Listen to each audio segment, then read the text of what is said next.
Muito obrigado, Sr. Presidente. Cumprimento em nome parlamentar do PS o Sr. Engenheiro Pedro Cabral. Sr. Engenheiro, a questão das rendas excessivas não é uma questão apenas de semântica, devo dizer-lhe, porque, e portanto, não é algo que nós damos, é uma questão de semântica e, portanto, não devemos dar muita relevância.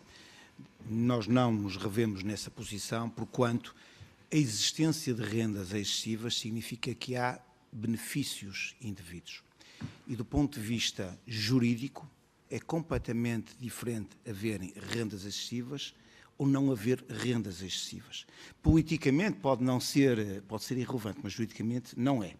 E porque eu queria começar exatamente por aqui, por rendas excessivas, recordar que a primeira vez que um governante em Portugal falou em excessos foi exatamente o Sr. Engenheiro Rico Gomes, quando numa entrevista ao jornal Diário Económico, em novembro de 2011, portanto já no exercício das funções de Secretário de Estado de Energia, se referiu à necessidade de promover, eu hoje já estou a citar, promover a progressiva eliminação de apoios excessivos ou injustificados à produção.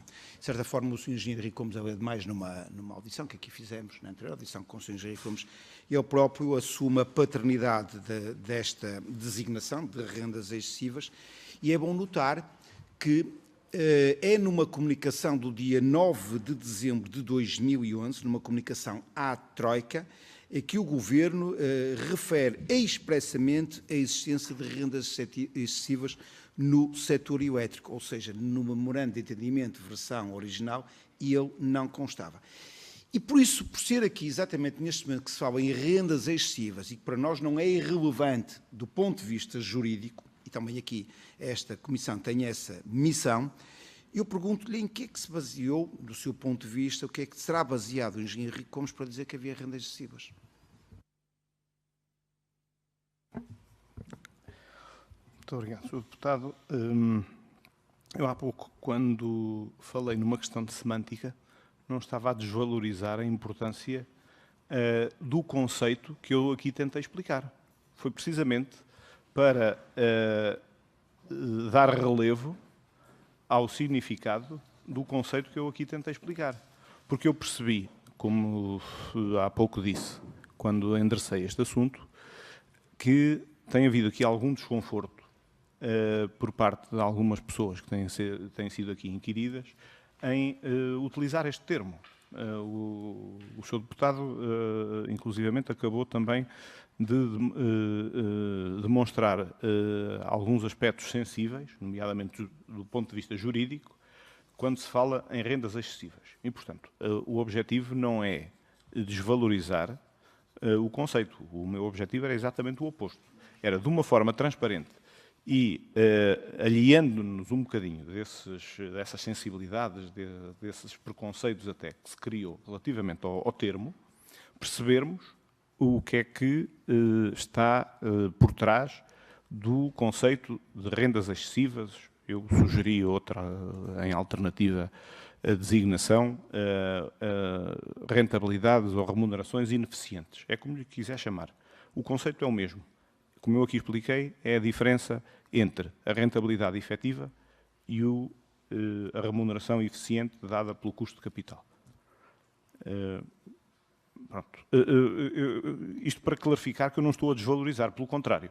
A minha preocupação foi precisamente para clarificar o conceito, para que ele não seja desvalorizado depois por uma utilização indevida. Relativamente à paternidade do termo e ao momento em que surge, eu sou-lhe sincero, não sei acrescentar mais nada do que aquilo que me diz. Quer dizer, eu não andei a investigar quem é que o introduziu e quando é que ele apareceu nos memorandos, não faço ideia. Sei que nós, a determinada altura, fomos confrontados com uma medida da Troika em que tínhamos como objetivo identificar essas eventuais rendas excessivas, tal como foram designadas na altura, enfim, iniciámos o trabalho para dar cumprimento a esse objetivo, a essa medida que tinha ficado prevista no MOU. Portanto, já se referiu ao Rents in Electricity Generation Sector, este documento, correto? Sim.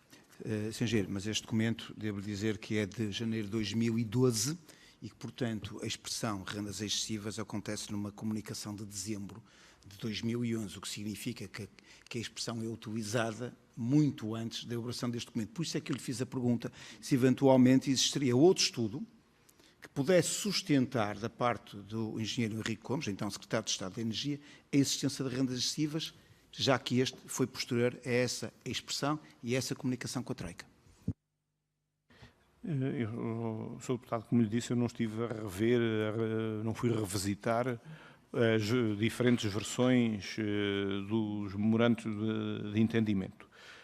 Mas a ideia que tenho é que, se o relatório tem essa designação, ela serviu para responder a uma medida que deveria estar, pelo menos no review anterior, que determinou que, para o review seguinte, que penso que foi em março de 2012, era suposto nós apresentarmos essa medida. Portanto, eu estou em crer que isso não foi inventado. Isso deve ter ficado previsto, ou esse termo, ou alguma coisa semelhante no review anterior.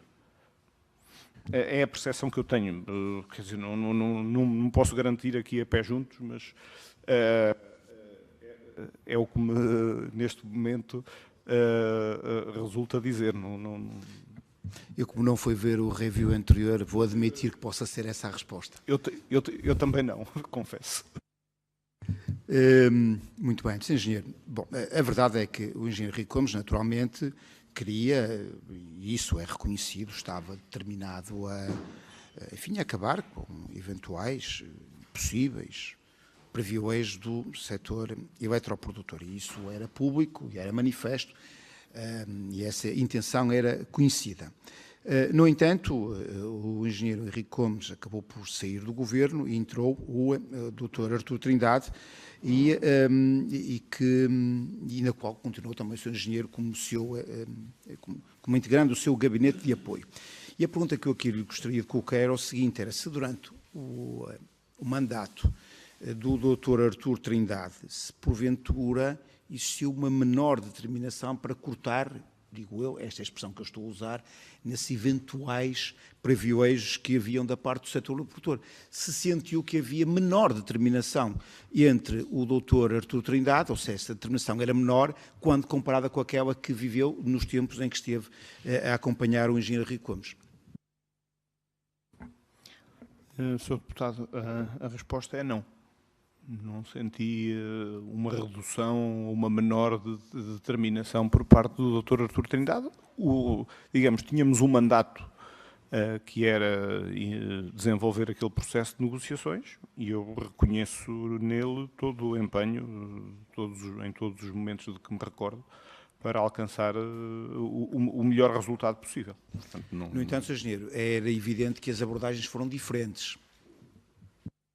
Desde logo pelo mandato, porque, tanto quanto me lembro, e o engenheiro Henrique Gomes, quando me convidou, foi muito claro, quando há bocadinho falava em caderno de encargos, que tinha sido, presumo eu, aliás, mais do que presumo, eu penso que ele, inclusivamente, até me disse que tinha transmitido ao Sr. Primeiro-Ministro qual era as linhas que pretendia desenvolver na sua magistratura enquanto Secretário de Estado da Energia.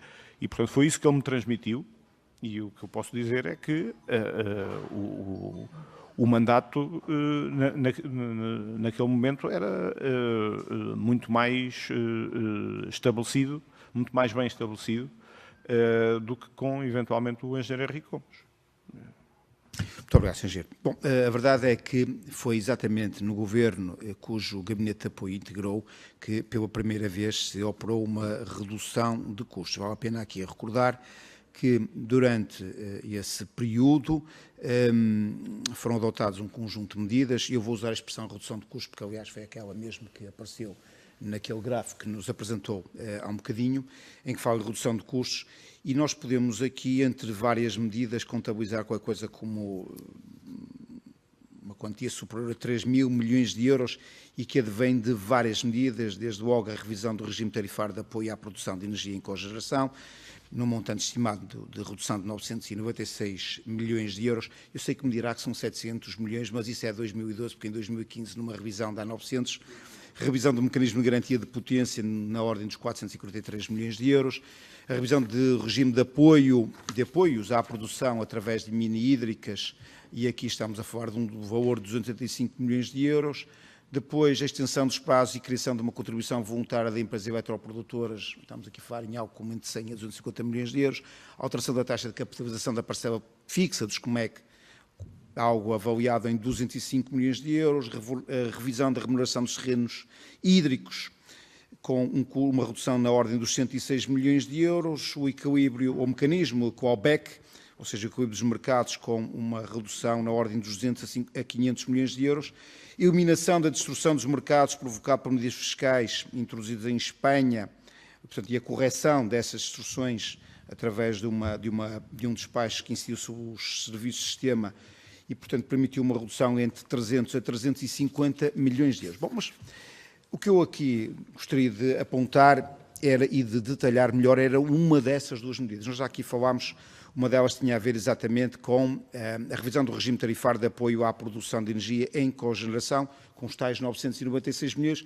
Eu sei que o Sr. Engenheiro é capaz de me dizer que são 700, mas eu estou-me a referir aos valores apurados já em 2015 e não aqueles que estavam contabilizados em 2012. E o que aqui gostaria que nos esclarecesse, Engenheiro, era quais eram efetivamente, ou quais foram os principais aspectos que devem ser realçados em termos comparativos com aquilo que era o regime que vigorava antes e, dentro do regime que vigorava antes, quais eram os principais riscos que se apresentavam no anterior regime, isto é, estou a falar no anterior regime, à portaria 140 base 2012. Portanto, quais foram as alterações que se operaram com esta portaria, qual o racional para estas alterações e quais os riscos que o anterior comportava que justificaram naturalmente a sua respectiva alteração.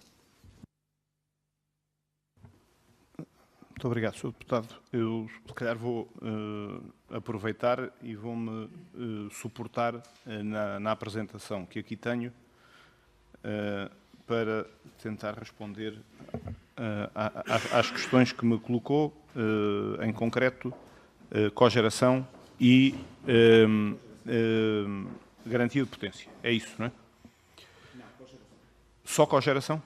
Eu percebi que também tinha falado na garantia de potência. Lá iremos a seguir. Sr. Deputado, em relação à cogeração, eu não os queria amassar aqui com os aspectos que, enfim, justificam... Sr. Engenheiro, não nos massa nada, nós estamos aqui exatamente para ouvir. Temos todo o tempo do mundo. São tecnicalidades que eu considero que não são adequadas, mas eu posso descer ao detalhe que entender adequado. Basicamente, o que é que aconteceu com a cogeração? A cogeração, nós limitámo-nos a regulamentar um enquadramento legal que estava aprovado desde 2010. Pronto. E em resumo, em que é que consiste esse enquadramento legal que se traduziu naquelas poupanças que nós ali temos atrás, que eu já mostrei atrás naquele gráfico.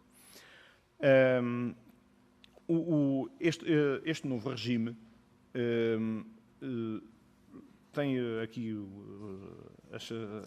um conjunto de características principais e que justificam uma redução significativa dos custos e, como digo, só faltava regulamentar de acordo com os princípios do Decreto-Lei 23 de 2010 e da Lei 19.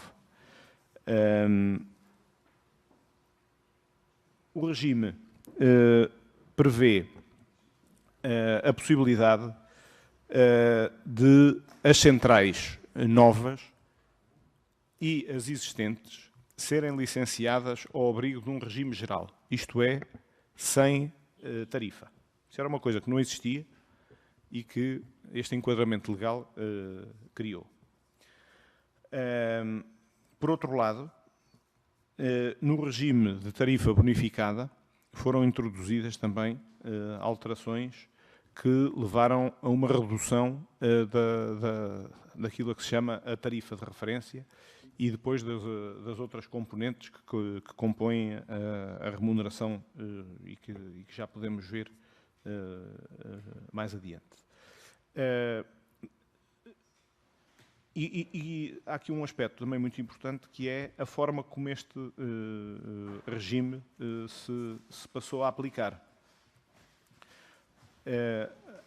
Este novo regime aplica-se às instalações que, caso não optem pelo novo regime, tem que se lhe aplicar obrigatoriamente 15 anos após a entrada de exploração ou 10 anos após a entrada em vigor do Decreto-Lei 23/2010. E, portanto, foi esta disposição que resultava do espírito do enquadramento legal que se traduziu na maior parte das poupanças. Porque, no fundo, passou a delimitar no tempo as tarifas que vinham do antigamente, os chamados direitos adquiridos. Portanto, a prática legislativa em matéria de remuneração na PRE baseava-se sempre naquele princípio do regime mais favorável, em que os produtores, em cada momento, podiam optar pela remuneração que já vinha de trás, ou, no caso de um novo regime lhes ser mais favorável, optar por esse novo regime. Este Decreto-Lei 23/2010 e a Lei 19 vieram introduzir uma componente de eficiência, no sentido em que as remunerações, face à informação que havia naquele momento, se revelavam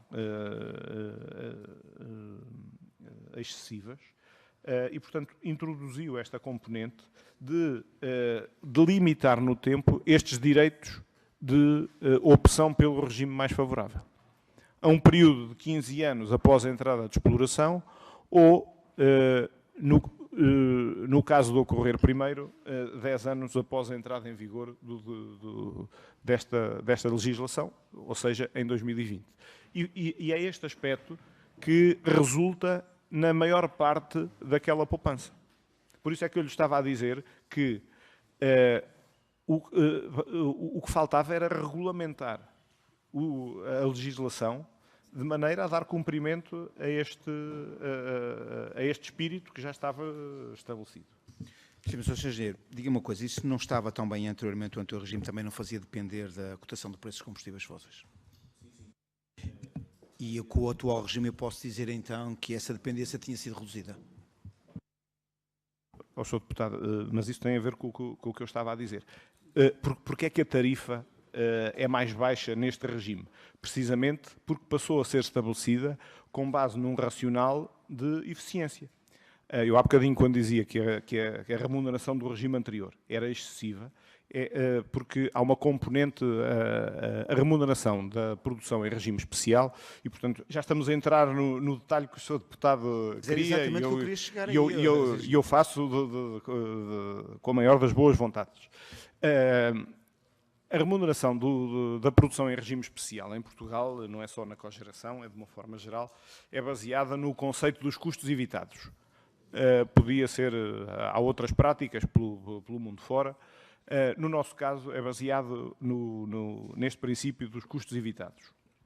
Sendo que a maior parte desta parcela de custos evitados é no custo com combustíveis, no custo com energia primária.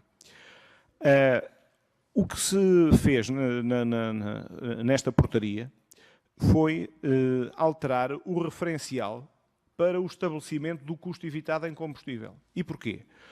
O custo evitado em combustível deve traduzir o perfil representativo do parque do Sistema Eletroprodutor Nacional, que na altura estava drasticamente alterado com a elevada penetração de produção renovável, em concreto eólica. E, portanto, o que se fez foi estabelecer um novo racional para a determinação do custo evitado em combustível, em que a componente eólica passou a representar 50%. E os outros 50% o ciclo combinado. Isso permitiu, naturalmente, porque o custo variável da eólica é muito mais baixo do que um ciclo combinado, não é? E, portanto, isso permitiu reduzir a dimensão da componente do custo evitado em combustível.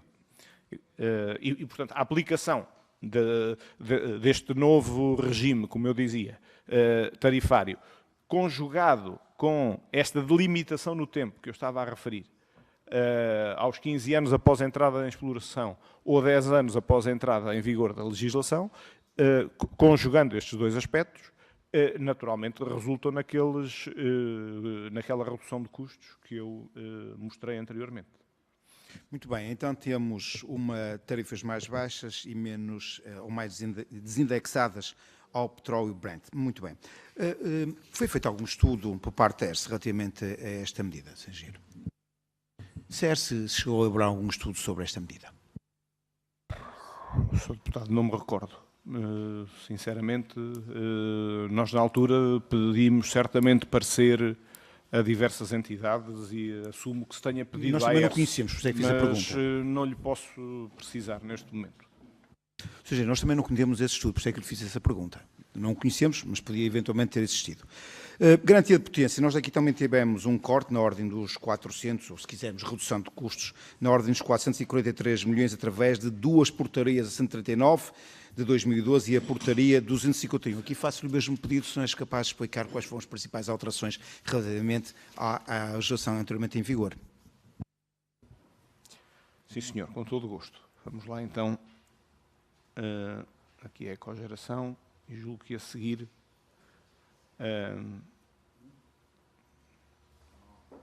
tenho aqui o novo mecanismo da garantia de potência.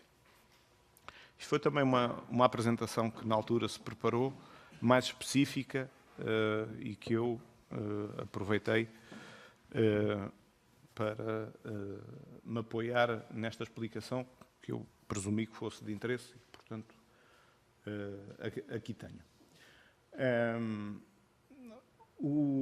Enfim, a necessidade de revisão do mecanismo da garantia de potência surge por um conjunto de aspectos que o regime que estava em vigor, que é enquadrado pela portaria 765 de 2010,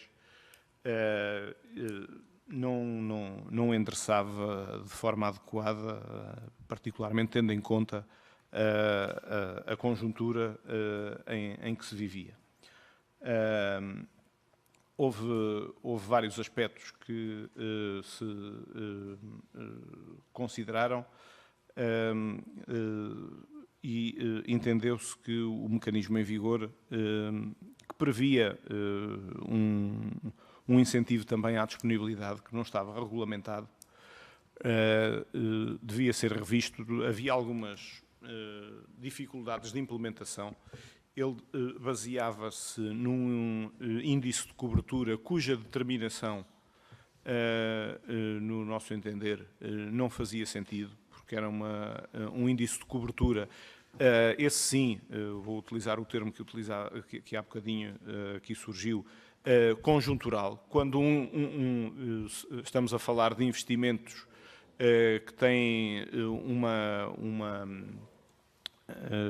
um período de amortização longo, com efeitos longos, e, portanto, o regime anterior estabelecia um índice de cobertura determinado com base no passado, para decidir investimentos que iam ter impacto no futuro, o que era de todo desadequado. E, por outro lado, o próprio nível de incentivo era muito elevado. Eu bem sei que em Espanha vigorava, naquela altura, um mecanismo que previa incentivos ainda maiores, mas isso por si só, sem prejuízo de ser um aspecto que mereça ser levado em conta, por si só não podia justificar aqueles valores, quando havia outras análises que nos apontavam para valores bastante diferentes. Por outro lado, o próprio racional considerávamos que tinha que ser ajustado. Fazia sentido falar em incentivos à disponibilidade e incentivos ao investimento, mas de forma diferenciada em função das tecnologias. As centrais hidroelétricas com as suas características dinâmicas, com a sua possibilidade de entrar rapidamente no sistema, de fornecer serviços de sistema, não precisam de incentivo à disponibilidade. Existe um incentivo natural para estarem disponíveis. E, portanto, estar a prever um incentivo à disponibilidade que não estava regulamentado no regime anterior, mas que podia vir a ser introduzido, não nos fazia sentido para as centrais hidroelétricas. Por outro lado, havia que manter os compromissos que tinham sido assumidos, nomeadamente naquele concurso que resultou na atribuição de novos aproveitamentos no âmbito do Programa Nacional de Barragens, que implicou o pagamento de contrapartidas pelos produtores e pagamento esse que teve certamente em conta a perspectiva de vir a haver um regime de garantia de potência que nessa altura, e em concreto de incentivo ao investimento, que nessa altura já existia, já estava previsto na nossa legislação, no nosso quadro legislativo. Tinha sido introduzido em 2007. Portanto, relativamente às hídricas, o que se entendeu foi que havia a necessidade, e fazia sentido, manter o incentivo ao investimento, por as razões que acabei de expor, sendo que, no que diz respeito aos aproveitamentos que resultassem de reforço de potência, uma vez que o esforço de investimento era muito menor, porque havia uma série de infraestruturas que já existiam e que eram aproveitados para o referido reforço de potência, não fazia sentido terem o mesmo nível de incentivo ao investimento de centrais novas, construídas de raiz. E, portanto, o que se fez foi reduzir o incentivo ao investimento nas hídricas para metade, nos reforços de potência de centrais hídricas existentes para metade. No caso do incentivo às centrais térmicas, pelo contrário, o incentivo ao investimento não faz sentido, o esforço inicial é muito menor do que numa central hidroelétrica, sendo que, neste caso, não existe o incentivo natural à disponibilidade. E, portanto, desde logo pela sua necessidade de competir em mercado, que não garante que uma colocação e um regime de exploração razoavelmente constante ou previsível, o que desde logo constitui um fator de risco adicional. E, portanto, no que diz respeito às centrais térmicas, o que faria sentido era manter um incentivo à disponibilidade, mas com valores revistos de acordo com o racional económico. Os valores que estavam em vigor podiam oscilar entre 0 e 28 mil euros, sendo que havia o centro de gravidade, digamos assim, do funcionamento do mecanismo situava-se em torno dos 20 mil euros por megawatt por ano, e que variava em função do índice de cobertura. Índice de cobertura esse, como eu já referi há pouco, que era calculado, por um lado, de uma forma estranha, com base no passado, e, por outro lado, não considerava um conjunto de recursos, nomeadamente a indisponibilidade, e que, portanto, conduzia a um nível de garantia que era tendencialmente elevado. E, portanto, que não fazia sentido nós estarmos a pagar por um nível de garantia que não dava o retorno em matéria de segurança de abastecimento. Eu não sei se os seus deputados conhecem, são curvas em banheira, as curvas dos custos totais, quando se está a falar em investimento em produção, no desenvolvimento do futuro do sistema eletroprodutor, avalia-se os custos de investimento e da exploração de uma determinada configuração do parque, mas também entram em linha de conta os custos da energia não fornecida, que basicamente consistem nos efeitos económicos e no bem-estar para a sociedade de, em determinados momentos, não termos capacidade suficiente para abastecer os nossos consumos. Portanto, isso tem um impacto económico, porque as nossas fábricas deixam de produzir, tem um impacto no bem-estar, porque as pessoas deixam de ter aquecimento para se aquecer no inverno, e, portanto, há formas de valorizar esta energia que, por falta de capacidade, não é fornecida, portanto, no fundo, traduzir isto num efeito económico, que entra também nessa função objetivo.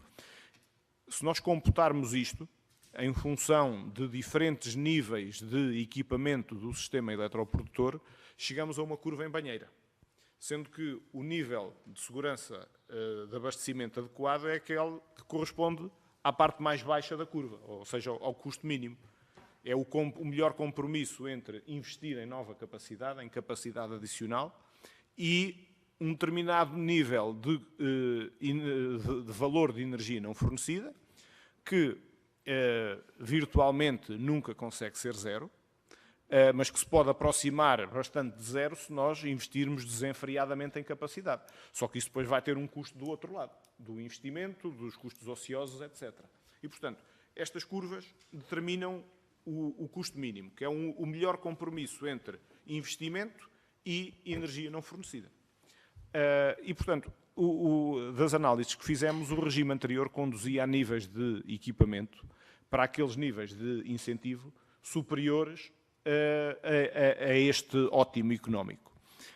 E, portanto, essas análises foram feitas, inclusivamente, foi pedido também o contributo à REN, porque tinha os modelos, inclusivamente um modelo de simulação probabilística que fazia estas análises com mais rigor, e que, portanto, na sequência desses estudos, foi calibrado este valor do incentivo à disponibilidade para as centrais térmicas, que se baseia no OIM fixo de uma central num grupo de ciclo simples a gás natural.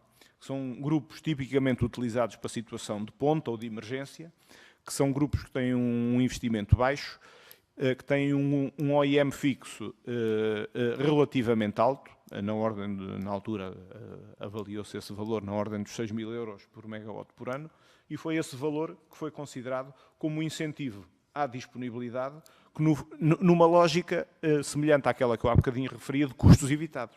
Portanto, no fundo, o sistema estava a pagar aos produtores existentes para se manterem disponíveis, apesar de estarem parados, evitando o custo no investimento e na manutenção em disponibilidade de novos grupos de apoio em serviço de ponta ou de emergência. Portanto, o racional foi este, que levou ao estabelecimento deste valor dos 6.000 euros por megawatt por ano. Portanto,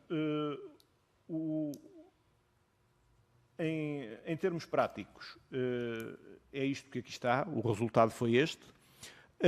Houve aqui uma preocupação também de reduzir a incerteza dos valores atribuídos aos novos aproveitamentos hídricos e aos reforços de potência.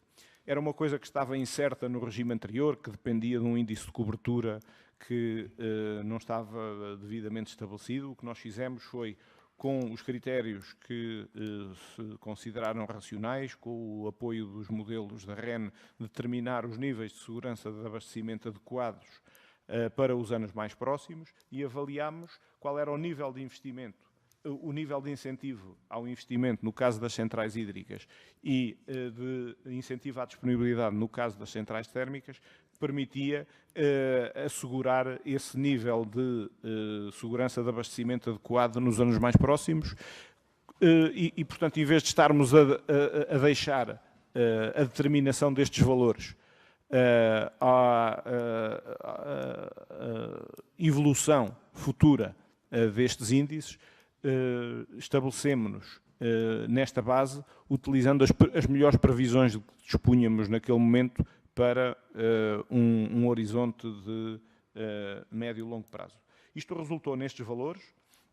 Os novos aproveitamentos, o incentivo ao investimento, que aqui está, dos reforços de potência. Isto ficou estabelecido no anexo da portaria 251 e introduzimos também um conjunto de disposições que delimitavam no tempo o direito à garantia de potência, o acesso ao incentivo. O que se vinha a verificar é que não havia nenhum incentivo aos produtores para entrarem com os novos investimentos na data prevista. Portanto, quando há um compromisso, quando há a atribuição de um direito ao pagamento de um subsídio, seja incentivo ao investimento no caso das hídricas, ou incentivo à disponibilidade no caso das térmicas, tem que haver uma garantia do lado de quem está a pagar esse subsídio de que a capacidade aparece na data prevista. Porque senão todos os pressupostos que levaram à determinação destes valores são postos em causa. Porque, como eu expliquei, estes valores foram determinados tendo em conta as datas de entrada prevista destes novos equipamentos, seja térmicos ou hídricos, que levavam a um determinado nível de segurança de abastecimento e que, portanto, estando a alterar esses pressupostos, tudo aquilo se alterava também. E, portanto, sendo que é certo que se houvesse algum atraso, o contributo desses equipamentos, novos equipamentos de produção para a segurança de abastecimento, estava a ser frustrado e que, portanto, o incentivo a pagar deveria ser menor. E foi um mecanismo deste tipo que também foi introduzido. Se houvesse atrasos na data de entrada em serviço relativamente à data inicialmente prevista, havia uma penalização, uma redução dos incentivos, sendo que se o atraso fosse prolongado, havia mesmo a perda do direito ao subsídio. No caso do incentivo ao investimento das centrais hidroelétricas, estabeleceu-se mesmo uma data limite. A candidatura, o acesso, o requerimento para pedir o acesso ao direito ao incentivo ao investimento foi fechado até, se a memória não me falha, 31 de dezembro de 2012. Portanto, todos estes aproveitamentos que aparecem aqui no slide anterior, que ficaram previstos na portaria, tinham que ter licença de produção atribuída até 31 de dezembro de 2013 para, digamos, cumprir as datas que estavam inicialmente previstas. E, portanto, a portaria previu um limite de acesso a este direito que foi 31 de dezembro de 2013. Todos os produtores que não acedessem a que não pedissem a atribuição do incentivo ao investimento até 31 de dezembro de 2013, peço desculpa, perdiam esse direito. Como eu acho que foi o caso em alguns que eu agora já não me recordo de cor. Portanto, isto para dizer o quê? Que aquela previsão de redução de custos tinha em conta estas datas e tinha em conta estes aproveitamentos. Tendo havido alguns que nem sequer pediram em tempo o direito do acesso a este incentivo, significa que os custos para o sistema ainda serão menores e, portanto, a redução de custos maior. Senhor, permite-me então, podíamos sintetizar desta maneira. A garantia de potência, implementada pelas portarias 139 e pela 251 de 2012, tiveram os seguintes efeitos, de acordo com aquilo que nos explicou. Fim da garantia de potência retroativa, certo? Redução do incentivo ao investimento para 50% nos reforços de potência, correto? Eliminação do incentivo ao investimento para as térmicas. Criação do incentivo, como referiu, de disponibilidade só para as térmicas. Fim do incentivo ao investimento para novos projetos. E uma coisa que não nos falou, que eu estava a contar que nos falasse, que é a previsão dos testes de disponibilidade, que não fez referência, mas que resulta também ou não destas portarias. Eu não vou ter tempo, mas vou regressar novamente aos testes de disponibilidade na segunda parte, mas deixo a pergunta, sim ou não? Sim. Os testes de disponibilidade, como digo, já tinham sido previstos na transposição do terceiro pacote que deu origem à revisão das chamadas leis de bases do setor elétrico, nomeadamente os decretos-leis 215A e 215B de 2012. Portanto, esses decretos-lei previram a reintrodução dos testes de disponibilidade. É verdade que os testes de disponibilidade eram fundamentais para garantir